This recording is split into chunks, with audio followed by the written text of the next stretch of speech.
Rose, and today we're going to be talking about chapter 3 of book 1 of Belonging Again II.1.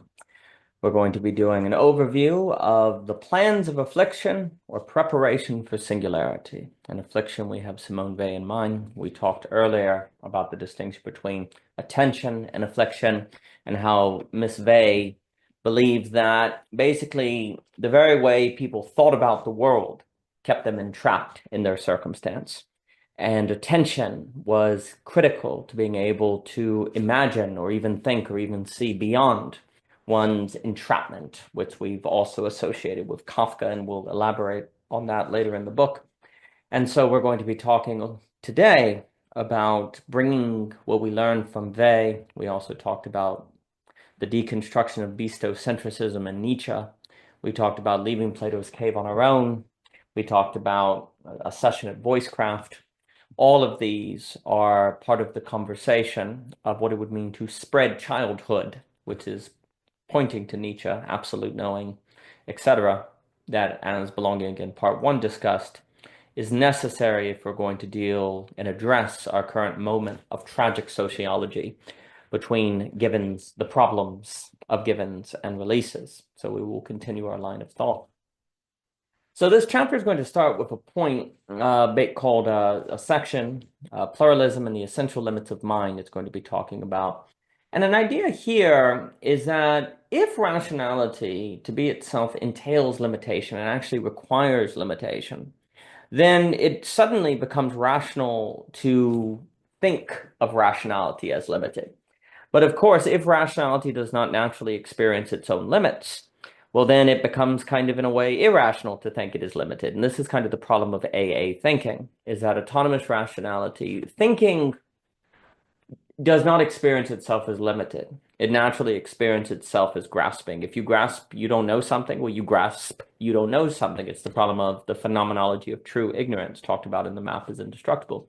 So it's very difficult for rationality and thinking to believe itself limited. But as we talked about with Simone Weil and Lorenzo's work on neurodiversity, collective intelligence, is neurotypical collective intelligence is susceptible to Nash equilibria problems, which are suboptimal results that result when everyone does what's rational.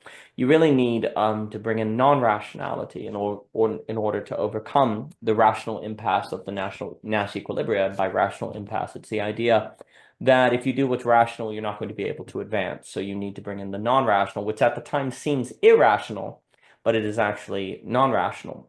And this is very important because the experience is always going to kind of be as if you're doing something wrong. You're going to feel as if it's irrational to avoid a Nash equilibria situation, which is, of course, ironic because otherwise rationality ends up in a suboptimal result. So you have to do this thing that just kind of seems like you shouldn't be doing.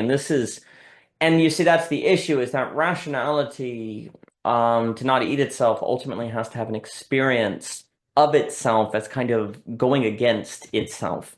It's in that necessary experience of rationality going against itself is strongly tied to actually rationality coming to accept its own limitation and to experiencing its limitation, which if we don't do, which is going to feel odd and strange and epistemically irresponsible and even immoral, then, which is alluding to Clifford's work from Conflict of Mind, we're going to end up in a lot of trouble. So the point is this, everyone's logic and rationality naturally within your worldview doesn't really experience itself as limited.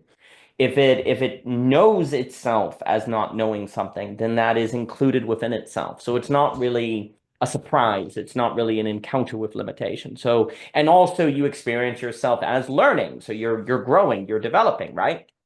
So it's not a radical encounter with otherness. But if indeed it was the case that really believing in limitation was rational to do, then that would suddenly transform. It would, in a way, make it irrational not to accept limitation. So this is the kind of the interesting move where people like Hegel, and what we talk about in the conflict of mind, and all of that is extremely important. And the argument that the true isn't the rational is extremely important because it then transforms what indeed is rational to do. It makes it suddenly rationality is not a product of ignoring limitation or overcoming limitation. It is a product of in fact working with limitation, working with negativity and the like, and that's a very different mindset. And again, it goes against the natural experience of rationality. As not being essentially limited. And I should emphasize that essential, because sure, you could say rationality conclude it doesn't know something, but it doesn't experience itself as essentially limited to be itself. And that's kind of the critical move that, if the case, then leads to a negation sublation of rationality, we could say. So, as we have touched on, affliction, following Simone Weil, is often autonomously rational, which is ultimately impossible and self-effacing. But affliction is a state in which we don't think the limits of rationality. Hell is locked from the inside, as Lewis says, and so it becomes cancerous. Mr. Ebert talks about how a cancer cell is one that refuses to die, so it just grows and grows forever, right? So that's basically what happens with autonomous rationality versus, say, dialectical rationality. And so critically too, it is not only irrationality that makes people against compromise, but also rationality. And this is a problem for global pluralism, is because everyone within their worldview, or many people, their internal consistent system, has a reason not to compromise with, say, bigots or the immoral or those who are threatening the country. There's always going to be a logic internal to internal to the consistency of a worldview that makes moving toward otherness irresponsible and a bad thing to do. But if you start to realize that worldviews must so entail that structure to be themselves, they must entail a dynamic of exclusion and inclusion, which Mr. Ebert will emphasize with freak theory, then the fact that that it brings with it a logic of keeping the other out is to be expected, because rationality requires exclusion to be itself. So if you encounter that, rather than, say, take that as the absolute truth, it can instead be taken as a feature of rationality that may or may not correspond, which then creates a clearing by which we can actually encounter otherness. So once you understand that rationality in its structure must essentially entail a certain exclusion and inclusion dynamic to be itself for thinking to occur, then you won't necessarily assume that the exclusion and inclusion corresponds with reality. It may be something simply that follows from rationality just being what it is, finite, and quote unquote imperfect, precisely as it experiences itself as actually unlimited. And that's kind of the paradox we have to tarry with. And pluralism devolves into tribalism, not just because people are irrational, but also because people are trying to stay true to their rationality. You're trying to stay true to their worldview. So you create exclusion dynamics. You create internal consistencies that keep out others. And if you don't have rationality, you go mad, right? So rationality is always seeking a consistency to be coherent with itself, which will create, Bard or Ebert, there's a membrane, you could say, that is created. And then that is going to create the experience of keeping others out. But then, of course, the other thing is, since rationality does not experience itself as limited, this keeping others out is experienced as the right move.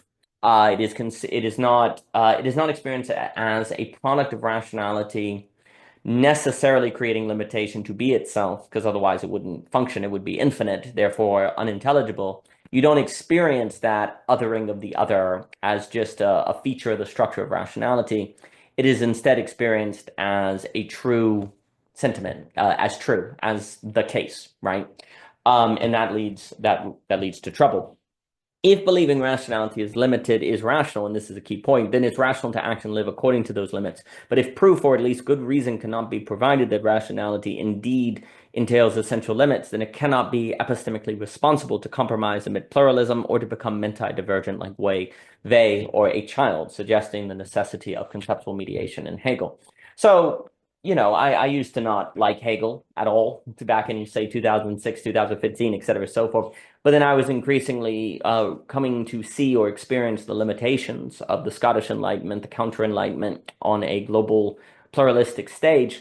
And one of the things that has attracted me, thanks to Cadell, so much to Hegel, is actually this way to make to really make a case for limitation. And Alex Ebert is big on limitation and the encounter with limit, and how limitation is actually part of how thinking works, right? And so much of the counter-enlightenment is always warning of the Enlightenment project leading to to totalization, total totalitarianism based on a rational project that ultimately leads to great trouble. Juvenal and On Power also makes similar points, Bernard de Juvenel. Well, so for me, the counter when Hume's like, you have to bind thought to common life. That makes a lot of sense, because otherwise, again, rationality deconstructs its own ground and eventually eats itself because it has no grounding anymore. It just infinitely, like a snake eating its own tail, regresses into itself. Well, I didn't see, what's amazing with Hegel is he shows that actually you can find a binding principle for thought in thought, not just say in relation to a geography or a country or a people or a job. Like David Hume's rationality, logic is bound to something material, something in materiality. And many of the great, Austrian thinkers are also making points about how, thought, we can't plan the economy, right? It's too complex. So we need a pricing mechanism. And there's a certain humbling of thought in many of, in my opinion, of the best classical conservative thinking, or Scottish Enlightenment, Burke, Kirk, et cetera, so forth. But the problem is, in being bound to materiality, it could fall into, small fascist states. It can fall into a return to the nation state that could lead to World War III or different trouble. Now, I have to expand on all that, but that breaking up of globalization, which, if you don't have a limited thought, globalization leads to tyranny, totalization, global totalitarianism, basically. But if you have a limitation of thought based on something material, or just mere materiality, then that can lead to small fascist states, as Lorenzo and Grant and I we spoke about years ago. So that poses a problem. Well, in Hegel, and I think many of the modern counter-enlightenment thinkers who I align Hegel with, allow a binding of thought within thought to thought. And this could also lead us to things like the Kyoto School with apophatic thinking. I've spoke with guys since, like we talk about it at the Net Beauty and Thomas Jockin. So there's a way, but Hegel gives us the thought. The concept the being can be bound to essence, but that the next step of the logic is the concept. Whereas you could almost say, this would have to be elaborated on. Say in Hume, we don't get beyond the essence, perhaps. And that's arguably better than a self-relating concept that leads to a totalization that's tyrannical, but it's not going to address the issues of global pluralism. So for me, Hegel leads to a way to have a rationality realizing its own limitation, because the entire phenomenological journey, as Gödel teaches on, is this encounter with limit, and absolute knowing, as Zizek so well emphasizes, is a sort of knowing of limitation, but also seeing that very limitation situated in the historic process and the historic unfolding as absolute, as something one does not surpass, but one needs to reconcile themselves over, give themselves over to, as Dimitri and Dylan Shaw were talking about. So rationality, so anyway, to resume, rationality can operate rationally according to its essential limits if people believe and are taught those limits, hence a purpose of the truism, the rational and the absolute choice, which we could associate with an awareness of the dialectic, say in politics, where right and left are practically identical under the capital nation state, which is Koratani. As Gödel and Alex Ebert, they had a wonderful discussion on this, transgressive disequilibrium, increasing empathy, high order. I know Ebert has also talked about meta-political. I had to talk about him with that. If you really take seriously that thought always passes over into otherness, as Hegel emphasized, that thought is limited from not passing over into otherness, then it becomes rational to consider thought as passing over, not taking a stable position. That changes what is epistemically responsible. And that is a term, again, that's W. Clifford, who we talk about in the paper Epistemic Irresponsibility on W.K. Clifford Pluralism in the Morality of Philosophy.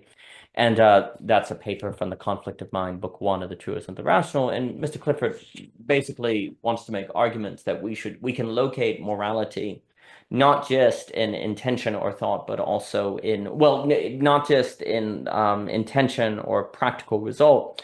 But I think the example that has been given, if I know that a car is damaged or dangerous and I nevertheless tell someone they can use it, even if that person arrives at their destination, the idea of Clifford is that I've still committed something immoral because I went against what I knew. So he's trying to suggest there's such thing as epistemic responsibility. And I really like this notion, although there's extreme dangers of it if it gets combined with autonomous rationality. But there's also an argument that if thought must always be toward what it thinks it's good, then it almost is impossible not to have some sort of epistemic responsibility. It's going to be lurking in thought. Augustine is like, thought is always going to be bound to some sort of idea of what it ought to do. Like thought is an oughtness. Like it cannot avoid that. Again, as we've spoken about before, when Hume is trying to separate is and ought, I would argue it's in order to bind ought to suchness, to common life, to experience, not a category of isness that can be separated from common life. So you're trying to bind together ought and suchness. Well, one of the reasons you want to bind ought and suchness is because thought entails an ought, and if thought is not bound to suchness, it tends to come up with great ideas. It's great big new ideas that cause a whole lot of unintentional consequences because thought entails a certain oughtness with itself. Well, if that's the case, in order to avoid a moral totalitarianism, then we need thought to entail its own essential limitations. And that's where Hegel, et cetera, so forth, is very important. So society benefits when people prize being rational, but if rationality is portrayed as a perfect and limitless ideal, A is A, it won't be long before people fall under internally consistent affliction, or notice the myth and perhaps throw the baby out with the bathwater. The answer is for us to understand the truth about rationality and its essential limits, A, B, and in so doing, redefine what it means to be epistemically moral and rational. And please note, if rationality is limited, that means there's automatically otherness to rationality. And the odd thing that Hegel points out is that rationality entails its own otherness. It realizes its otherness, and realizing that it passes over into otherness, that it is a movement into otherness, which, I tie to people like Leibniz with the situation, the meta judgment, as I've spoken about with Anthony Morley, the situation of the situative thinking, of the process thinking of an Alfred Korbowski. So, there is no algebra. There's only geometry. There's only passing over, right? Well, that's AB, because that means a thought about a tree will automatically start talking about the branches or the roots in order to define what a tree is. So it passes over. AA, in a sense, is an illusion because you can't refer to a tree as just a tree and that be a concept that's meaningless. It has to pass over into some otherness to have any meaning at all. And Hunter Coates makes that example. I would also just say, just a quick note, for one starting the science of logic, I really do suggest reading the remarks of the science of logic and first, and then going to the sections between the remarks. I think that can help with the reading of it, as just a note. But anyway, what ends up happening, kind of going back to belonging again, part one, when we're talking about Donald Livingston's extremely important book, Philosophical Melancholium and Delirium, which I would also suggest the Iconoclast by Samuel Barnes, which discusses this text. Which I'm indebted to William Wilson, the great William Wilson, for knowing about. But when we are with the loss of givens, with societal norms, we're overwhelmed with existential anxiety. And as the map is indestructible, we'll talk about where the thought in providing a consistency. Thought is like, no problem, I'll race in there and explain the world to you. It seems to restore givens. What ends up happening is the loss of givens makes a void for the presence of the map, which I define as distinct from a notion. A map is internally consistent.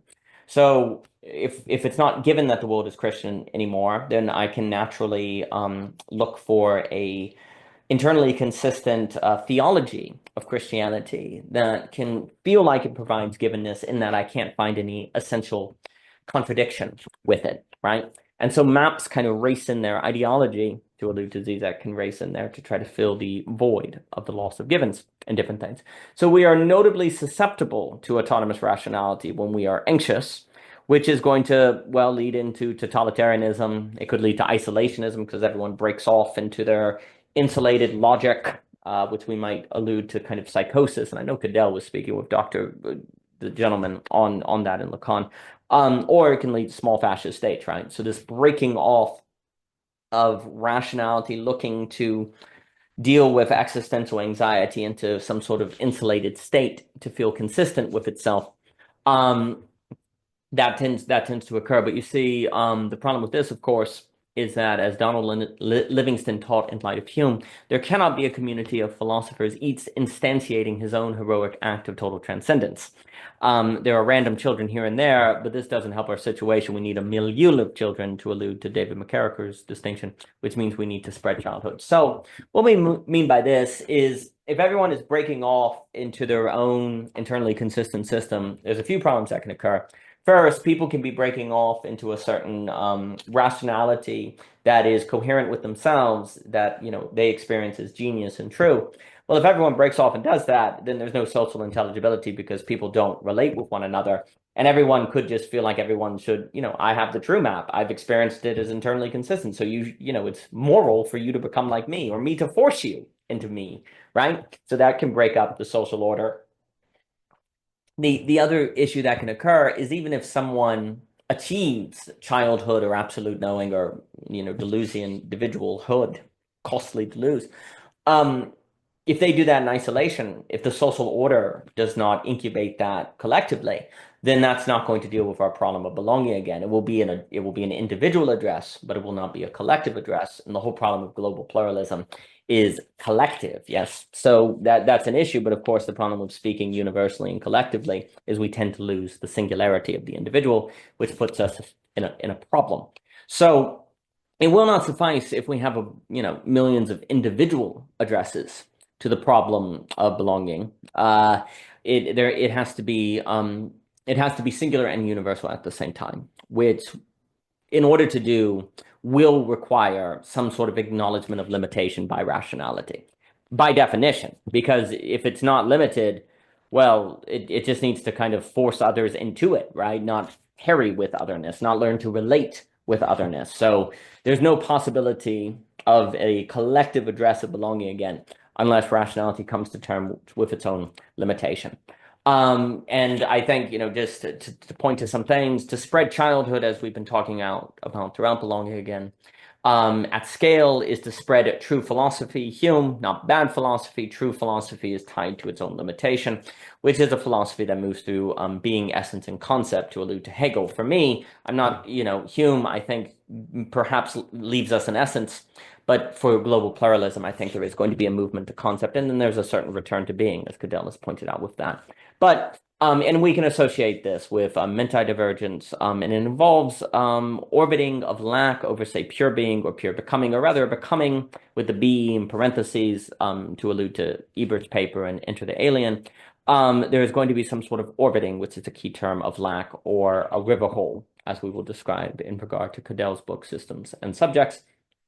All of this is ultimately going to mean we need to unplan our lives, because if encountering limitation is necessary, then we can't plan the future. We can't plan our thinking, because that's going to be within its internal consistency. Anything we can plan is something we can think, and therefore is within it. It's not limited from us. We're not taking limitation into account. We may be taking difficulty or sequence or whatever, but limitation, by definition, must require some sort of surprise. A limit that doesn't surprise us is not really a limit. It's an obstacle, but it's not really a limit. Limits surprise. And I had a lovely chat with Cadell about the distinction between planning and preparing, which for me is indebted to Ivan Illich, which I had the pleasure of teaching with Michelle, a wonderful class on Ivan Illich. Look at the Birds of the Air at Parallax. I really enjoyed it. The people there made it such a good time.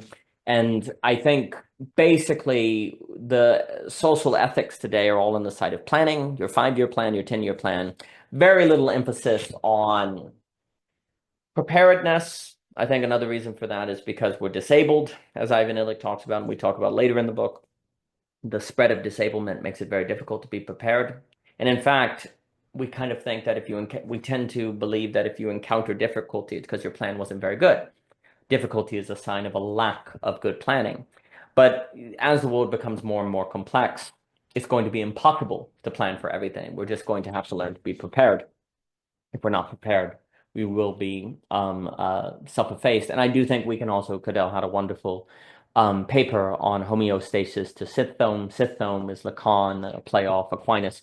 And there is a movement here, I think. The movement from planning to prepare, we can associate with a movement from homostasias to symptom, a certain honoring of a symptom in a manner, though, that doesn't lose social intelligibility, and that is the challenge.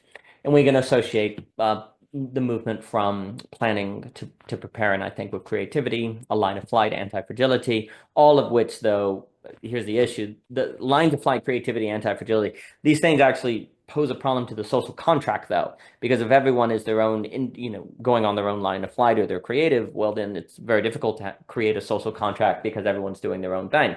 And Owen in the Agon is a tremendous channel. So we also have an issue of how do we move from plan to prepare while maintaining a social contract. Now, of course, you could argue the social contract is doomed under great complexity. It's going to be destroyed anyway. It's simply a question of if we're prepared for preparedness or not. If we're prepared for that, and if not, I think the political ramifications can be devastating. You could argue it's already starting. People feel like they've been betrayed by the social contract. So you can say we're well on the way of this problem. And this will bring us to the next section of the chapter, Thoughts on Cosmic Evolutionary Philosophy and a Dialectical Approach to Technological Singularity by Cadell Last. In 2018, Cadell Last published a paper and information on the coming technological singularity and the need to consider how we define and seek that singularity in light of the fact that human subjectivity is structured triadically by the real, the symbolic, and the imaginary. And that's alluding to Lacan, and highly suggests this work by Cadell. And we can't plan for the singularity. We can't plan for what AI is doing. Cadell was writing about this in 2018, and if 2025 is a testament to anything, it's a testament that Cadell was correct. We can't plan for what technology is going to do or its exponential curve. We can only try to be prepared for it. But then, of course, how do we be prepared for it? And if we're not prepared for it, we're going to be overwhelmed by existential anxiety, and the political ramifications will be dire.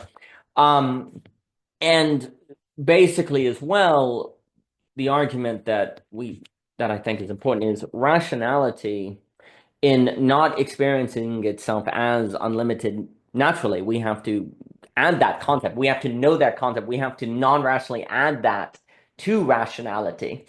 Then that means rationality is toward singularity. It's naturally toward singularity. It's naturally toward bringing everything together into a singularity, right? The technological singularity is an extension of the natural movement of rationality. And that's where, rationality, to capital, to AI, to bring in Mikey's work on Nick Land, and, that capital leads to AI. Well, the argument I would like to make is that capital is is a product of the Enlightenment. It's a product of rationality because capital makes everything fungible. Now, this is getting into belonging again to when we talk about the situation of Marx.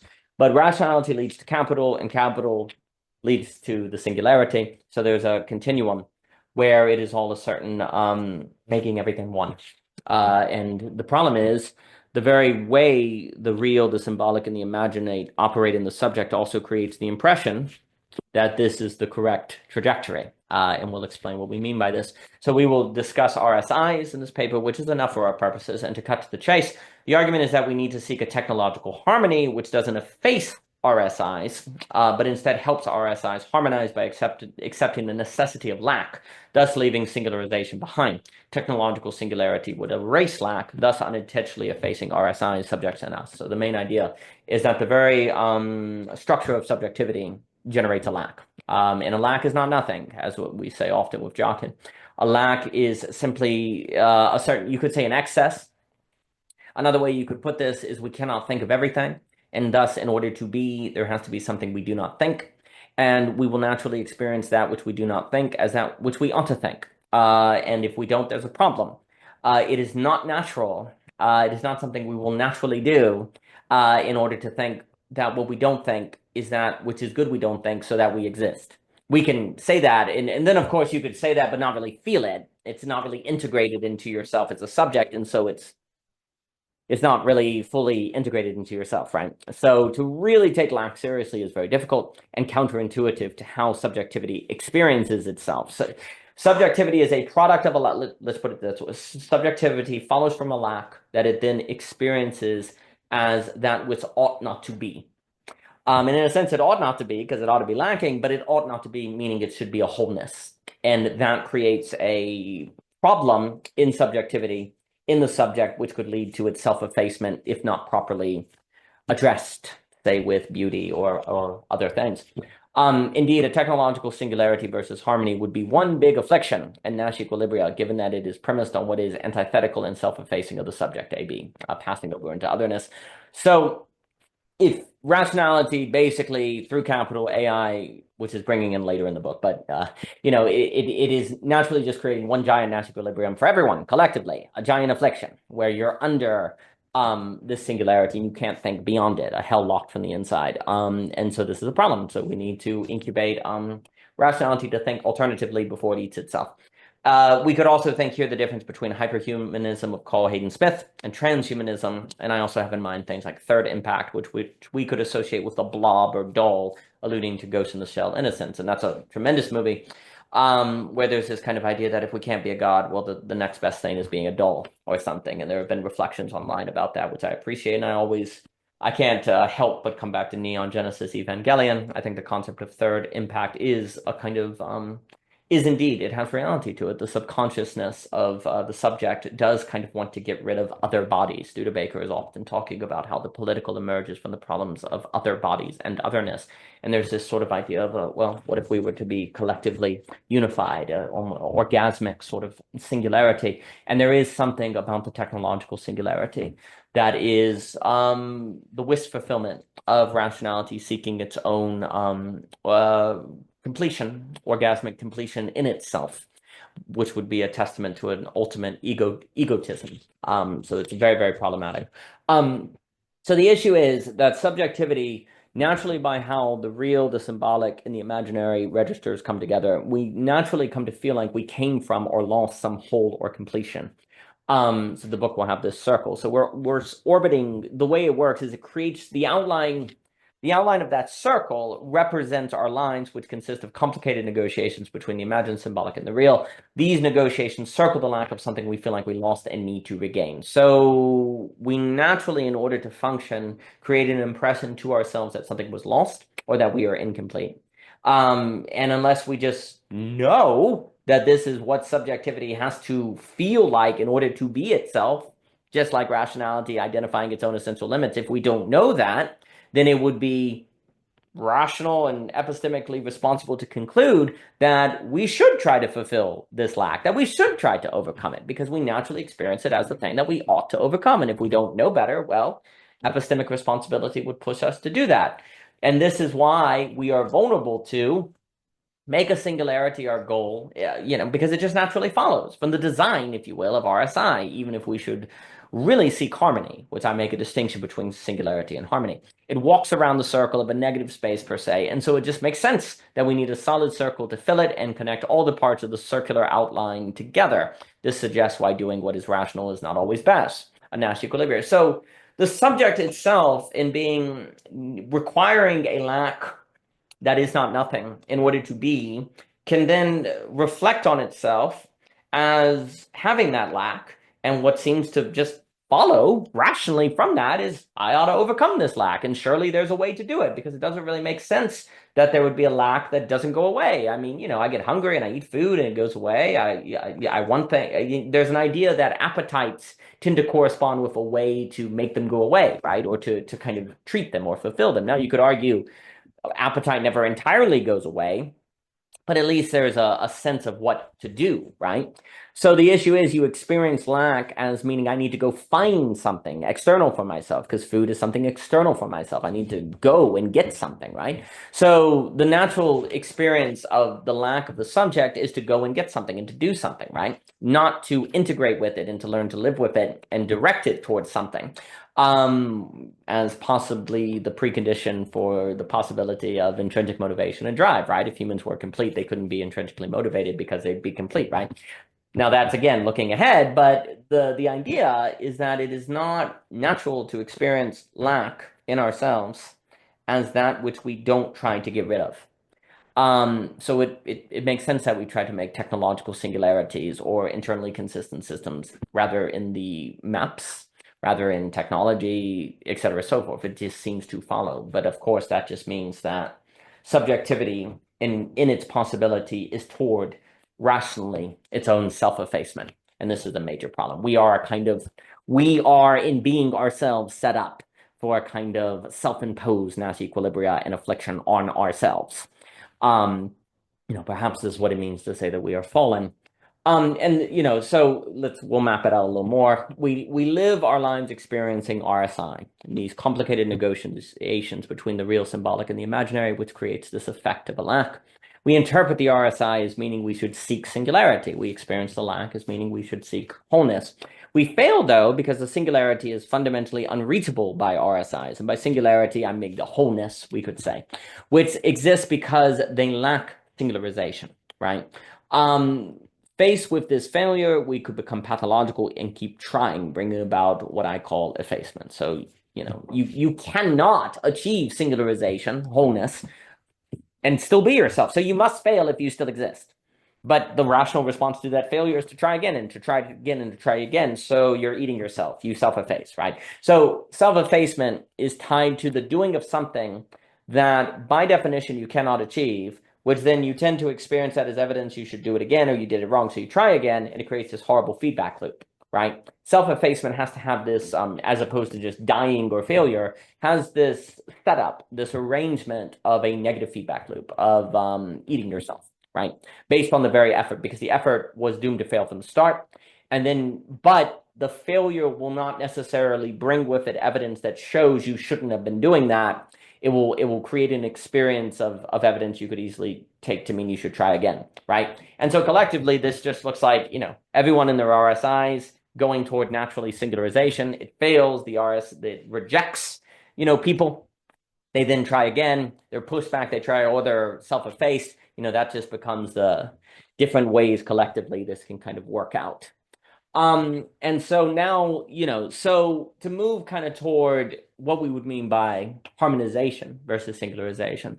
Well, here, instead of going toward, you see in the picture, instead of going toward singularization, which is impossible, and then, of course, like Zizek talks about in The Wired Brain, if you achieved it technologically, if subjectivity requires negativity, this would be the end of us. The human would be replaced as opposed to extended, as I like to talk about with Ivan Illich. Harmonization would be where instead of RSIs, individual subjects, trying to be singularized, that ability to try would be there, but instead you would learn to harmonize and relate with one another, right? So it would be that the different RSIs are toward one another versus the singularization. And there is a way in which they learn to, live together. In lack you have in common. The lack becomes what is in common versus the common effort to get toward the singularization, you could say, or the different political projects that attempt singularization. Because basically all political projects have the pathological ones have some sort of vision of singularization. And unfortunately, the swing between decentralization and centralization doesn't address this, because decentralization can just be a bunch of independent, separated projects of singularization. They still have the same logic. It's a logic of singularization, not a dialectical logic of harmony. And another image I should put out for harmony I have is like a symphony orchestra. You have the piano, the trumpet, the violin. They're different, but because they're different, they can make Beethoven's Ninth. If they were the same, it could not occur. And if they were the same, and they were all violins, you couldn't get Beethoven's Ninth and it would suck. And let us imagine that subjectivity, the subject requires Beethoven's Ninth. Okay, well, then it would require multiple instruments. But if you have different instruments, you can get egotism. People can feel snuffed out. They can feel different. They can be nervous. Man, the piano gets all the credit and I don't. So the moment you have difference, you can have anxiety and people comparing one another in all of those different in all those different problems. But if you don't have that, then you're going to get singularization or the loss of social intelligibility, et cetera, so forth. And you see, each RSI can indeed be their own kind of world in a sense, but because they can be, I have in mind also kind of the white stone name in the book of Revelation. Like each RSI can be its own kind of white stone name, if you will. And that seems to be very important. And that seems to also come from accepting your own unique lack that cannot be overcome and integrating with it. But of course, we still have the problem that everyone could do that and end up in a bad delusionism versus a costly delusionism. So this is a very important move. But we still have the questions of how everyone could be their own white rock name and not be isolated. How everyone could be their own instrument, violin, piano, trumpet, etc., so forth, but still play together. And that's the question of social intelligibility, which I think would require a towardness of each white stone name toward a river hold, an apophatic beauty, an apophatic value, in their own take on that apophatic value, as Studebaker will stress. Studebaker has put forth kind of a political project of an apophatic federalism, which I find very important. If we do not, so this is the issue, if we do not calibrate ourselves toward harmony, integrating with lack, then you're going to end up in political projects that are going to end up either in third impact, Lovecraft, you're going to be destroyed by the excess, you're going to be overwhelmed, you'll get a complexity that leads to a situation like the Guns of August, which is about World War I, unintentional consequences leading to this big global conflict. You could get a Cuban Missile Crisis situation. That book, Gambling with Armageddon, is extraordinary. You could get a rat utopia where everything works out, but then, the rats all eat each other. And in my opinion, the political options on hand, which we might think of the kind of Girardian Google Ray Kurzweil mixture, that's an option we see in America. I associate Deleuze and Japan together. That's an option we see. I think Dugan is on isolationism. These are all not going to suffice for our address, and I think all of those will lead, as we talked about in the portal during the class on the science of logic, I think those will lead to some form of auto-cannibalism, whether it be Lovecraftian, reduced to ass, rat utopia, Guns of August, Cuban Missile Crisis. It will lead to one of those, and basically something like that is likely if we cannot figure out how to leave Plato's cave on our own, which is the overriding question by which to think of the entire question of belonging again. But if we can, in fact, think harmony instead of singularity, which will require mentidivergence, which we associate with childhood, AB, coming to terms with limit, integrating with limit, then I think we can move toward auto-mastery versus auto-cannibalism, which is a certain skillfulness that makes harmony possible, which we can associate with Dante's beatific vision, which I always juxtaposition that with the third impact in Neon Genesis Evangelion. In that to me, that question we can also associate with the Lovecraft question, with the craft in parentheses. Love will be the love that moves the sun and other stars. Dante, Lovecraft will reduce us to ash, which is also kind of the breakdown of AP fields in Neon Genesis. Now, please note, interesting, the risk of singularity is always going to be there, though, even if we have harmony, because the structure of the subject must make that temptation there. There must be a lack that creates the impression we should overcome it. So if we get harmony, which I also associate with the hip-hop cipher, if we get that, then it could always break down, right? It could always break down again if we forget what we've learned, if we don't keep in mind what we need to keep in mind, the whole thing could still break down. So you need the harmony to be based on something that keeps it going, that keeps it together. Well, what could that be? I think also it's going to require things like handling the shock of difference, as we talked about regarding Leibniz in the class on the presentation during the Science of Logic conference, Logic of the Global Brain at Philosophy Portal. I would associate this with Dr. Samuel Lunkar's work as well on The Human Is Yet to Be Tried. I agree. I think that's wonderfully put. And I also associate this with the thinking of the modern counter-enlightenment, which is an important subject. And all of this will lead us then to chapter 4 of book 1, the final chapter before book 2 on the problem of scale. And chapter 4 is titled, May Goethe's River Hole Move the Sun and Other Stars. For more by O.G. Rose, please visit ogrose.com. You can find Belonging Again on Amazon, as well as Under the Wing and other books we've written. All purchases and reviews are deeply, deeply appreciated. And thank you so much for your time.